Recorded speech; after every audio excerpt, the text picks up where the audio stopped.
Good morning, student of class 2. This is your English grammar book.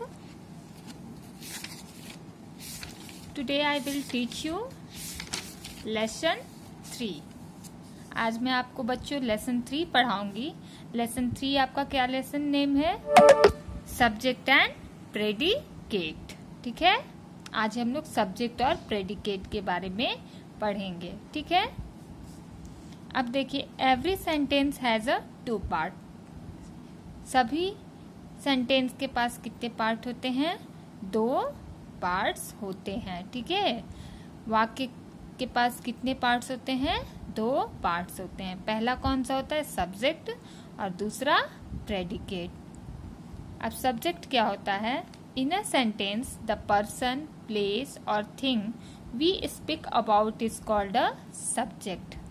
कोई भी वाक्य में जिसमें हम किसी व्यक्ति, किसी जगह या किसी चीज के बारे में बात करते हैं बच्चों, तो उसे हम क्या कहते हैं? सब्जेक्ट कहते हैं. क्या कहते हैं? सब्जेक्ट. सेकंड में क्या आपका है? प्रेडिकेट. दूसरा पार्ट आपका क्या है? प्रेडिकेट. अब प्रेडिकेट को हम देखते हैं क्या होता है. What is said about the subject is called predicate. मतलब सब्जेक्ट के बारे में क्या कहा जा रहा है उसको हम क्या कहते हैं? प्रेडिकेट. अब यहाँ पे देखिए, रीड एंड से द वर्ड्स अलाउड. इसको पढ़ना है. ठीक है, इस शब्दों को जोर जोर से. पहला क्या है? Peter is going to the market. Second में क्या है बच्चों? Rama lives in this house. Third में क्या है बच्चों? His friend is a good boy. अब यहाँ पे देखिए क्या दिया है, ध्यान से देखिएगा बच्चों. In the first sentence something is said about Peter. First sentence में आपको क्या दिख रहा है कि पीटर के बारे में कुछ कहा जा रहा है. फिर सेकंड सेंटेंस में आपको क्या दिख रहा है कि रमा के बारे में कुछ कहा जा रहा है. थर्ड सेंटेंस में आपको क्या दिख रहा है कि आपको हिज फ्रेंड के बारे में कुछ कहा जा रहा है. ठीक है, तो Peter, Rama and his friend are called subject. तो इस तरीके से पीटर है और जो रमा है और जो हिज फ्रेंड है वो क्या हुए? सब्जेक्ट हुए. क्या हुए? Subject. Now in the first sentence, अब फिर से देखिए फर्स्ट सेंटेंस में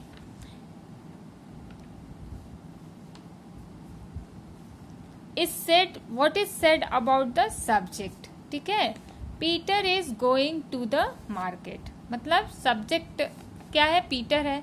तो क्या पूछा जा रहा है कि कौन जा रहा है market? Is going to the market. तो कौन जा रहा है? तो पीटर जा रहा है. तो पीटर क्या है? आपका सब्जेक्ट है. और is going to the market क्या है? आपका प्रेडिकेट है. क्या है बच्चों? प्रेडिकेट है. अब सेकंड सेंटेंस में वैसे ही देखिए, what is said about the subject Rama.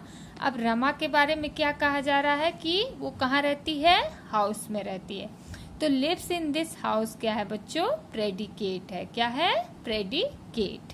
जिसके बारे में कुछ कहा जाए उसको हम क्या कहेंगे? मतलब जिसमें सब्जेक्ट के बारे में कुछ कहा जाए उस चीज को हम क्या कहेंगे? प्रेडिकेट कहते हैं बच्चों. In the third sentence, what is said about the subject his friend. तो his friend is a good boy. तो इज अ गुड बॉय क्या होगा आपका बच्चों? प्रेडिकेट होगा. क्या होगा? प्रेडिकेट. अब देखिए, is going to the market, lives in the house and is a good boy are called predicate. तो इस तीनों को हम क्या कहेंगे? प्रेडिकेट. अब देखिए, रिमेम्बर में याद रखो बच्चों, द सब्जेक्ट एंड प्रेडिकेट में हैव वन वर्ड्स और मेनी वर्ड्स.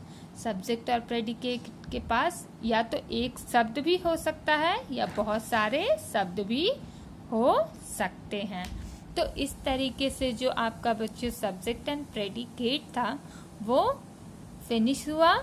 ठीक है, थैंक यू.